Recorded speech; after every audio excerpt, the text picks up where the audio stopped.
Olá, seja bem-vinda, seja bem-vindo ao podcast da Pontual, Ponto a Ponto.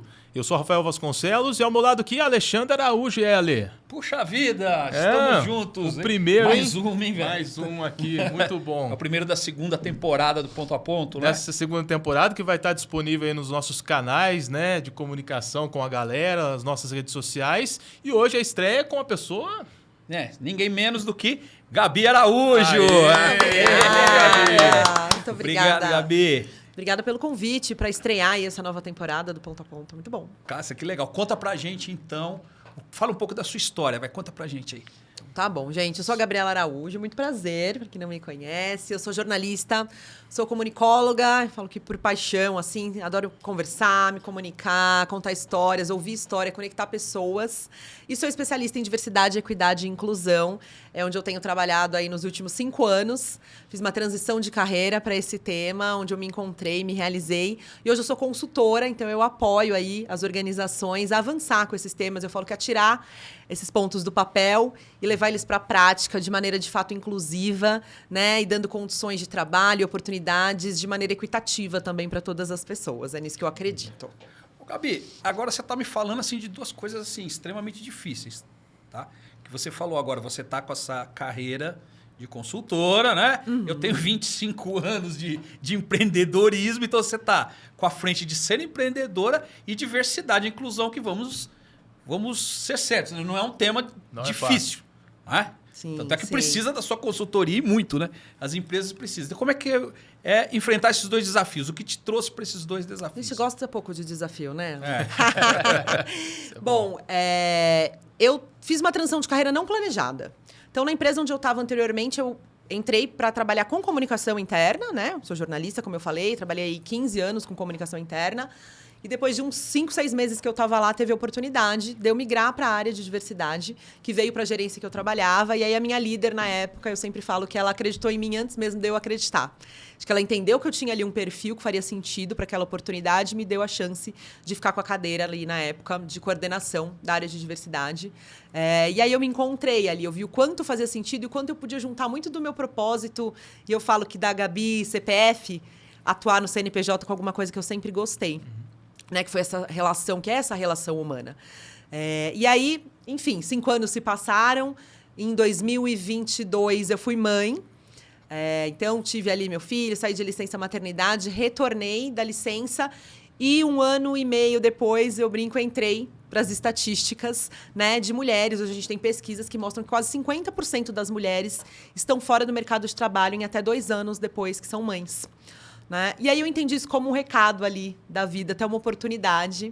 Eu já vinha refletindo, revisitando alguns valores, alguns princípios, alguns conceitos, algumas coisas que eu queria para mim.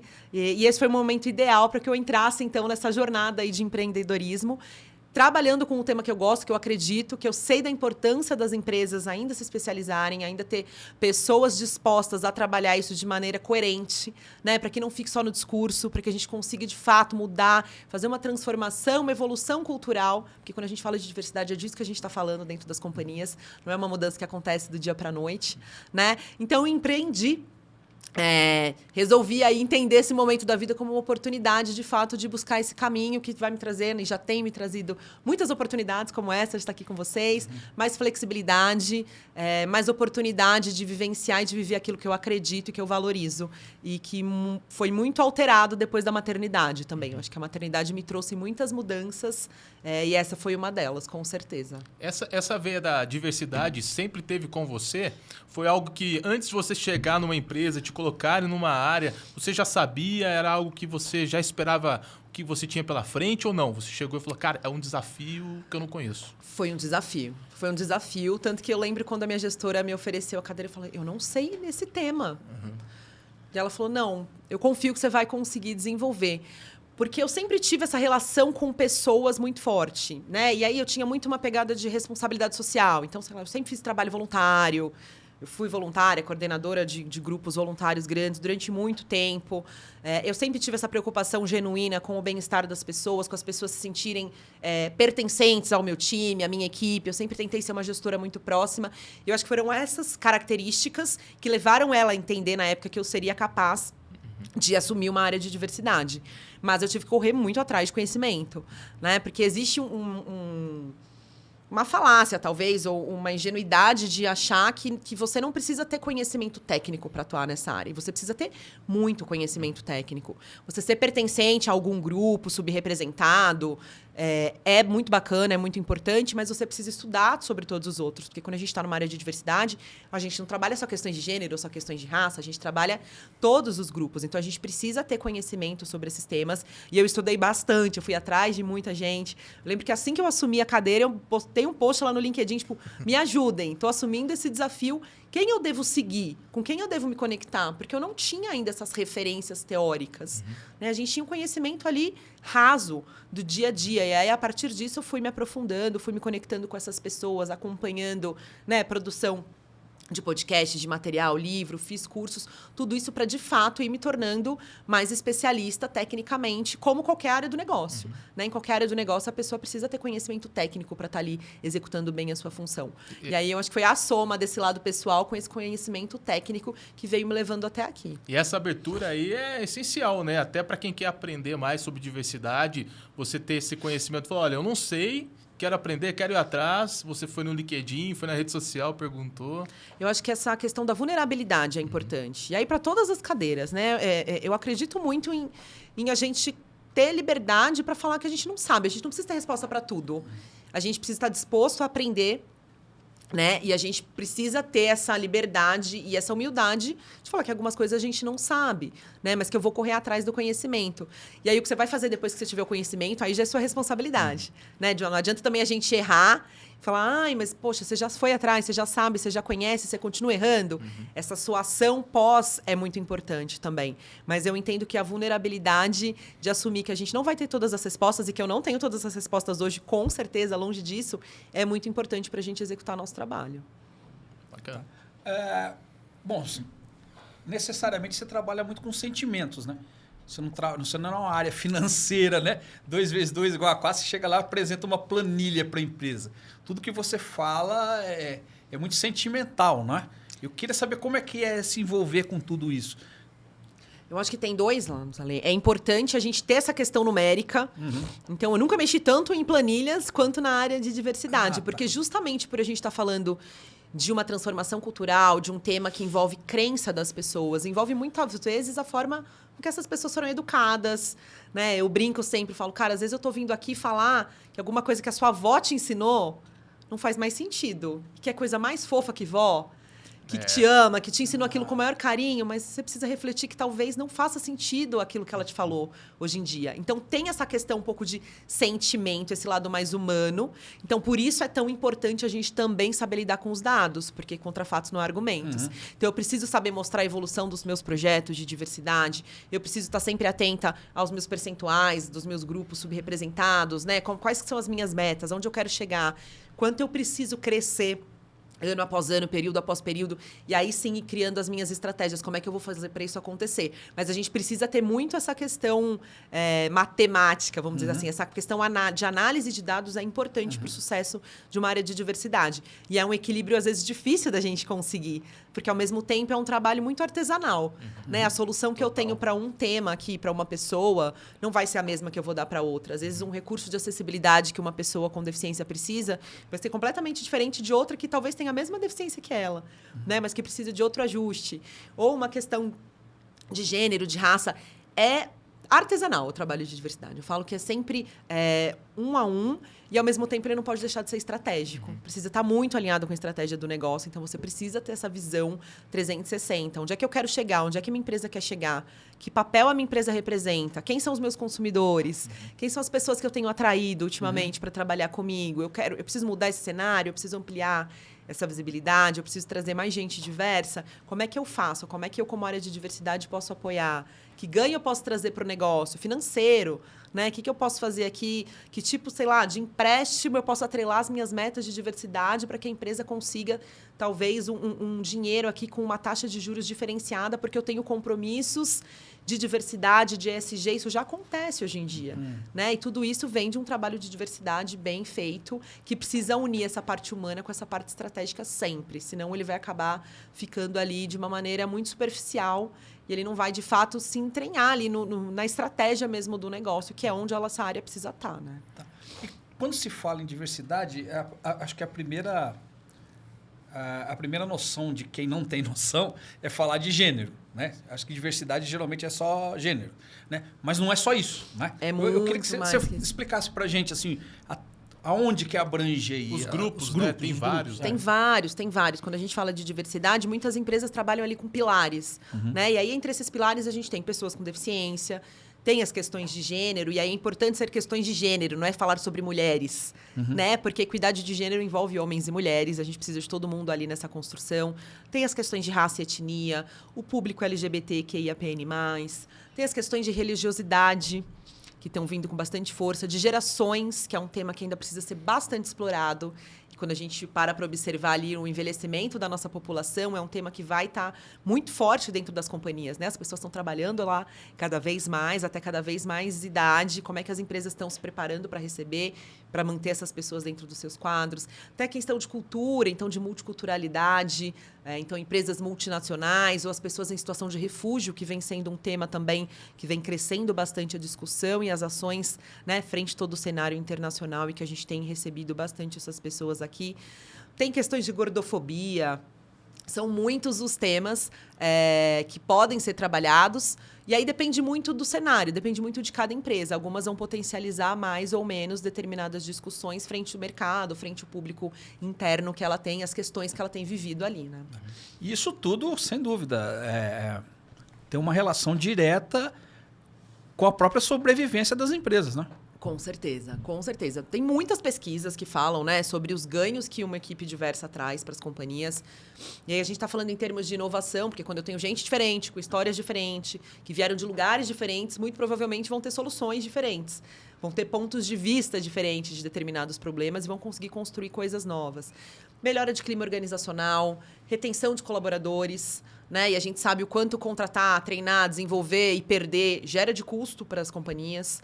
Então, tem uma série de pesquisas que mostram, de fato, esses benefícios. E quem vivencia, eu entendo empresas em que a diversidade é realmente colocada à prova, percebe a mudança de cultura e de clima mesmo, né? Um ambiente onde você pode ser quem você é, você consegue desempenhar o seu papel muito melhor.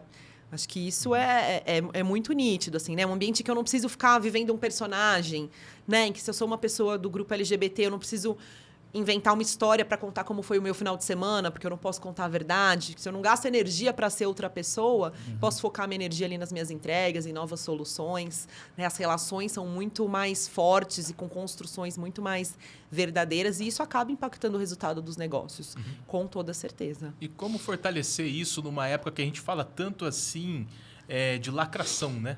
As pessoas falam assim, pô, mas diversidade é uma lacração, isso não precisa, isso não é necessário. Como que você combate isso dentro da consultoria, nas empresas, né? Desse olhar humano?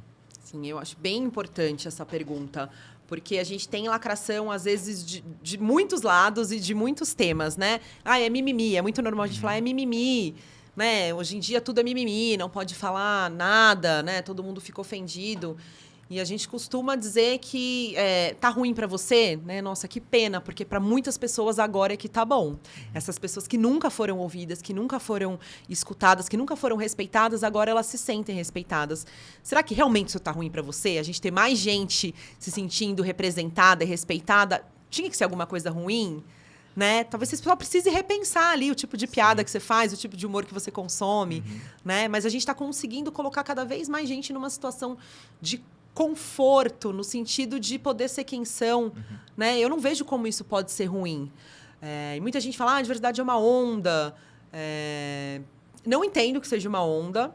E se for, acho que a gente precisa surfar ela muito bem surfada, né? Porque também a gente ter a diversidade ali só no discurso é alguma coisa que não perdura. Sim. Que os consumidores não perdoam.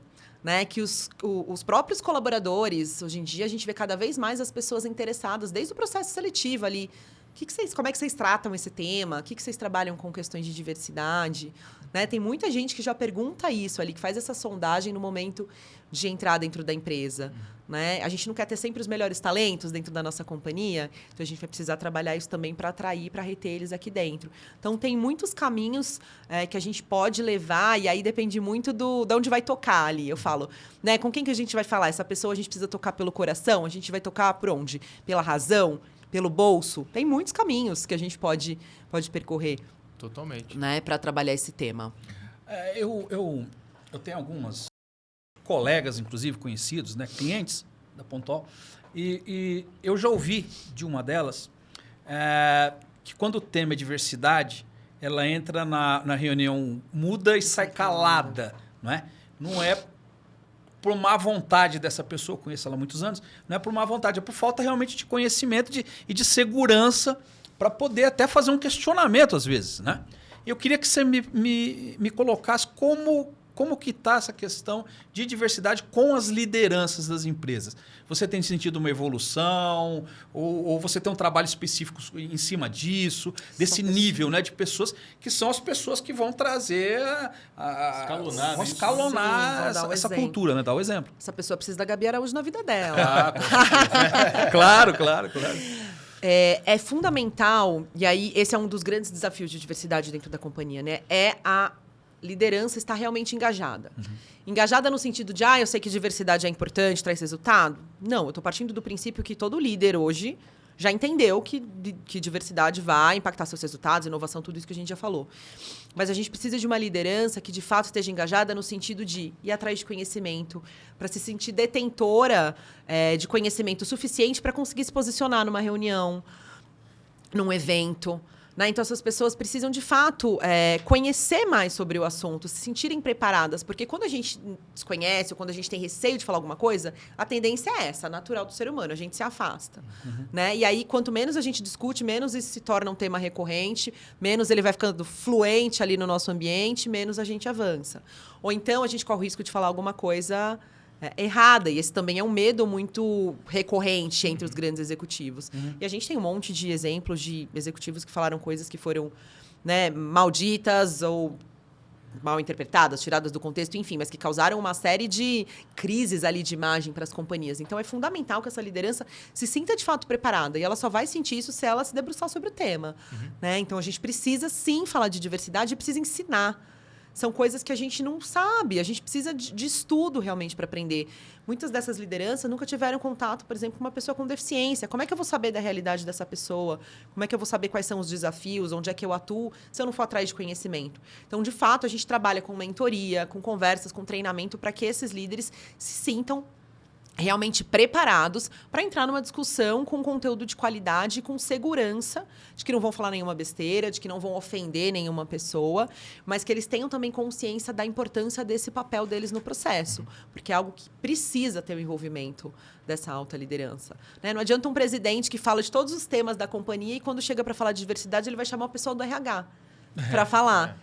Tudo comunica. A gente precisa ter consciência disso. Tudo comunica hoje em dia.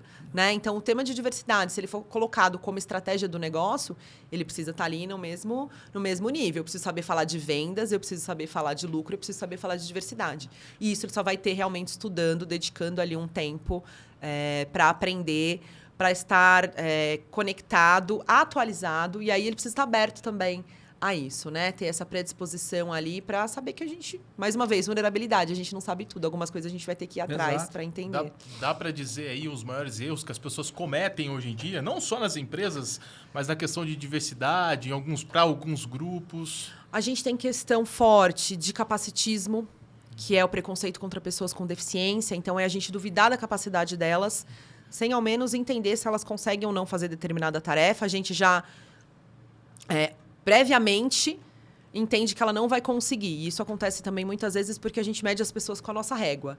Né? Então, a gente imagina, se eu não tivesse condições de executar determinado movimento, eu não conseguiria fazer essa atividade. Então, essa pessoa ela não consegue também. Né? E a gente não pergunta, a gente não vai atrás para entender. Então, capacitismo é um preconceito que acontece com bastante frequência. As piadinhas, né, gente? Os memes, as brincadeirinhas que muitas vezes as pessoas entendem como inofensivos, são erros muito graves e que vão se acumulando ali e causando problemas de clima, problemas dessas pessoas de fato se sentirem pertencentes. Então, não adianta a empresa falar que é inclusiva, mas nos grupos de WhatsApp internos ali tá rolando tudo isso e ninguém se posicionar. E um líder não botar ali um freio e falar, gente, não é o tipo de comportamento que a gente espera aqui dentro da companhia. E vocabulário. Vocabulário ainda costuma trazer bastante dúvida. Né? Então, é pessoa com deficiência, é pessoa com necessidades especiais. Eu acho que isso que eu mais pega, né? Quando a gente vai escrever algum texto na agência, a gente fica assim, cara, é deficiência auditiva ou é surdo? Eu nunca sei o certo, né? O correto. E a gente pode falar surdo sem nenhum problema. E deficiência auditiva ou surdo. Homossexual, isso, não, as letras ali da sigla faço? LGBT, QIAPN+, né? As pessoas ainda confundem. E natural também, ninguém vai precisar saber de cor o que significa cada uma delas. Você precisa entender que elas estão ali representadas, respeitar todas, mas também, para você ter segurança de falar algumas coisas e de se posicionar, você precisa ter um background ali, um conhecimento mínimo dessas expressões que podem ser preconceituosas, dessas frases, né, que não cabem mais nem no ambiente corporativo, nem no ambiente da sociedade, enfim, ambiente nenhum. E é isso, gente, só estudo, né, conhecimento e ir atrás disso para a gente poder evitar esses erros, esses equívocos. Mas as questões de expressão são bastante recorrentes, assim, são bastante recorrentes. E é isso, ninguém fala com... Ninguém não, mas eu tendo a acreditar que a maioria das pessoas não falam com a intenção de ofender, com a intenção de machucar ninguém, mas pode acontecer. A gente ofende, às vezes, sem ter a intenção. Né? E é importante a gente tentar evitar isso ao máximo. E quando se rolar uma ofensa, se acontecer uma ofensa, qual que deve ser o posicionamento que você deve ter? Olha, eu não conheço desse assunto, cometi um erro. O que eu devo fazer? Eu acho que é assumir se a pessoa... Primeiro, assim, se você falou alguma coisa e a pessoa está dizendo que ela está ofendida, pede desculpa. Eu acho que é a primeira coisa. Né? Não adianta você se justificar. Ai, não quis te ofender, não quis... Olha, se você se sentiu ofendido, eu te peço desculpa, realmente. E aí entender se aquela pessoa tem ali também a disponibilidade, a vontade de te explicar o porquê que ela se sentiu ofendida. Que também não é uma obrigação dela, né, gente? Porque pensa que saco, vamos falar o português claro, você ser, por exemplo, uma pessoa negra que toda vez tem que ficar explicando sobre racismo. Não é essa obrigação. Se é uma pessoa com deficiência que eu tenho que ficar falando sobre capacitismo, cara, todo dia, com todo mundo que me procura. Não quero falar de outras coisas. Né? Então, eu entendo que o primeiro passo é isso. Se a pessoa se sentiu ofendida, se ela falou para você, ela sentiu abertura para mostrar que ela se sentiu ofendida, pede desculpa e tenta entender o porquê que ela se sentiu ofendida. Talvez não seja com ela que você vai tentar entender. Talvez ela não esteja pronta para te falar aquilo. Ela só quis te dizer que não foi bacana aquilo que você fez. Então, repense, converse com outras pessoas, procure alguém que entenda de diversidade. Gente, joga na internet, né? Tem 1000 maneiras da gente entender por que a gente pode ter sido ofensivo, o que a gente fez de errado ali, não necessariamente com a pessoa que a gente ofendeu. Mas, para mim, o primeiro ponto é isso, pedir desculpas e não se justificar. E essa questão é a questão que você está falando, é do se sentir ofendido mesmo, né? Total. Por exemplo, eu tenho assim, vamos colocar aqui meu top 5 de amigos da vida, né? Irmãos, amigos e irmãos, 3 são negros. E a gente desde pequeno, de outra geração. Eu chamo eles de negão até hoje. Chega na minha casa e fala, negão, qual que é, né? E eles me chamam de careca. E aí, careca? Por quê? A gente desde criança, né? Não tinha esse conceito. E eles... Eu já até perguntei para eles não se sentem ofendidos, porque desde criança a gente se chama assim. Ou seja... Eu continuo chamando ele, né? Gui, vem aqui, negão. Você não vai vir na minha casa? Porque é uma coisa... Vocês têm uma relação construída já. É uma relação de carinho mesmo. O que pode ser estranho para alguém de fora. Talvez se alguém de fora vê você chamando ele de negão, talvez a pessoa se sinta ofendida. Ele não se sente, a pessoa se senta. Né? Eu entendo que o importante é a gente não usar também esses... apelidos, essas formas de identificação. Sei lá, eu vou falar de alguém que eu não... tá ali, depois do negão ali. Sim. Né? Sabe ali, depois do PCD, porque aí o PCD também vira um título. Essa né? falta de noção, né? Exatamente. Depois vira um ponto ali de referência. Né? Eu acho que quando você tem uma relação construída, é diferente. E que legal que você perguntou para eles também, porque pode ser que as pessoas... E eu nem uso isso em público, tá? Eu não chamo nenhum deles de negão em público. É só quando a gente tá em casa ali e tal. E pode ser também que pessoas que são chamadas assim desde sempre não se sintam tão bem, mas também não tem o espaço para falar. Tipo, gente, não quero que me chamem assim. Ou então pode ser que um dia ela entenda que aquilo é ofensivo. Tipo, olha, até ontem eu achava que não me incomodava, mas agora queria pedir para vocês, né, que me chamem pelo meu nome, pelo outro apelido que eu tenha, enfim. Eu acho que essa abertura é importante. Que bom que você tomou essa iniciativa de perguntar para eles, né? Se isso era ou não ofensivo. Com base nessa construção, nessa relação de confiança que vocês têm e tudo mais. E é incrível, né? O que a gente mais escuta nas empresas é assim, às vezes tem surdos.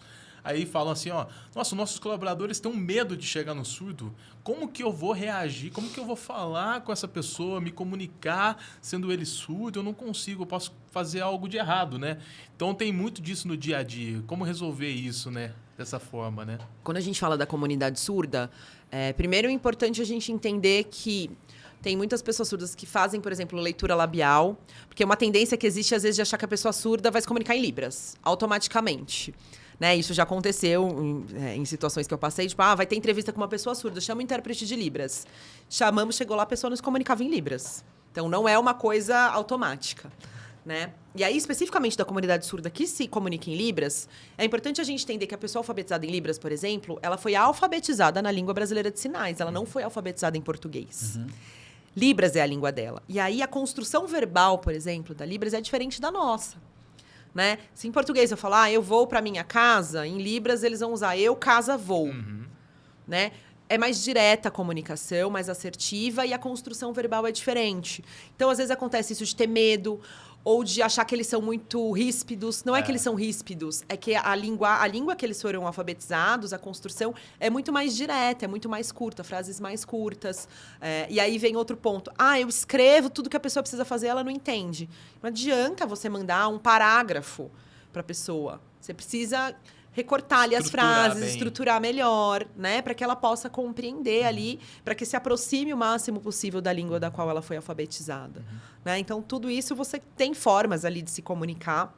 E aprender Libras também é um caminho incrível. Tem muitas empresas dando aulas de Libra para os colaboradores, colocando nas suas universidades corporativas algumas pílulas de Libra para que as pessoas possam aprender a se comunicar. Porque imagina o inverso também, né? Imagina você estar num lugar que ninguém fala o seu idioma.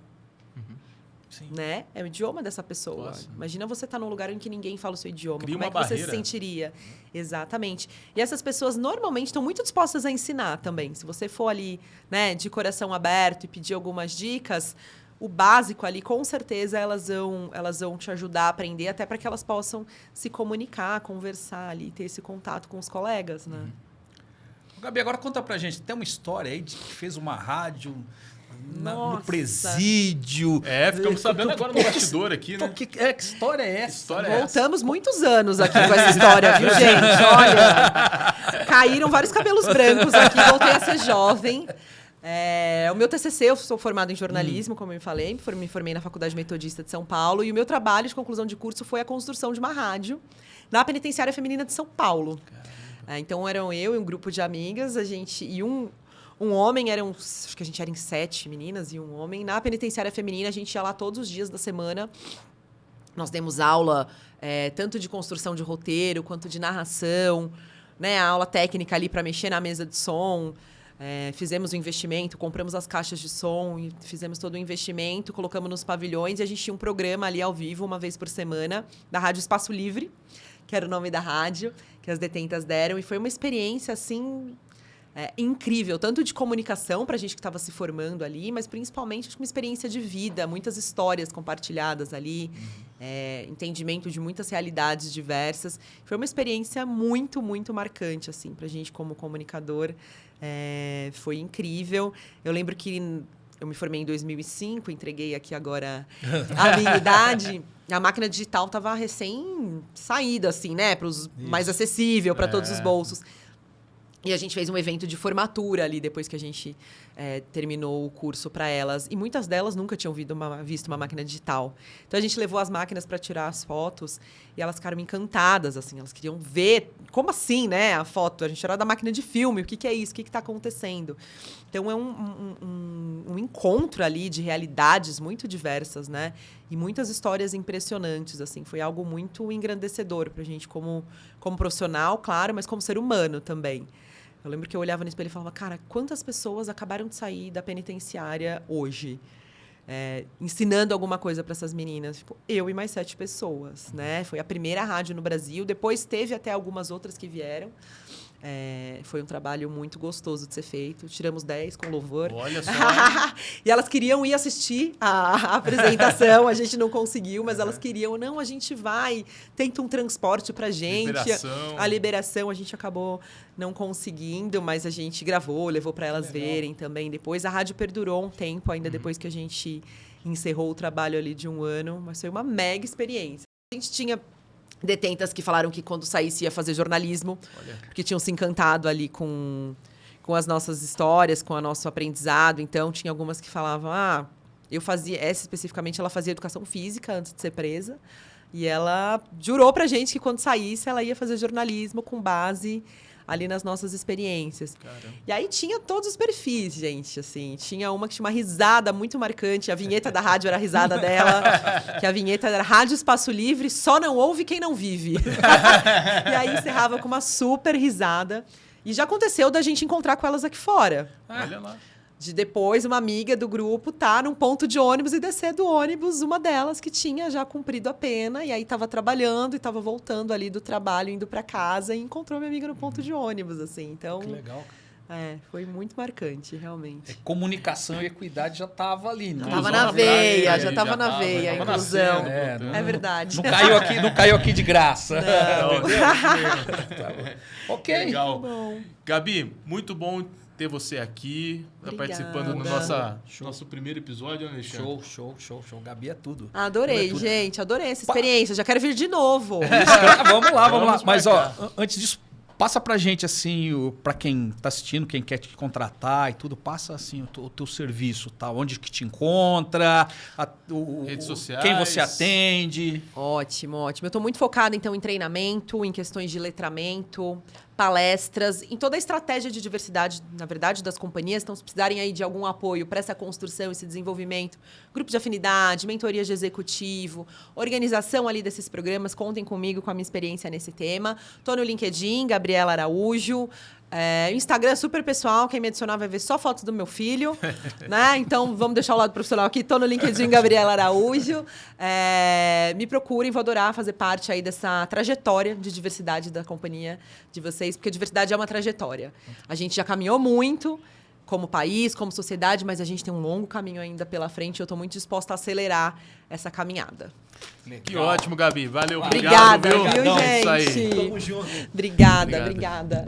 É isso aí, né, gente? Agora é despedir, né? É isso aí. A gente se encontra por aí. A gente vai se encontrando e você vê todas as nossas redes sociais aqui na descrição desse episódio e até a próxima.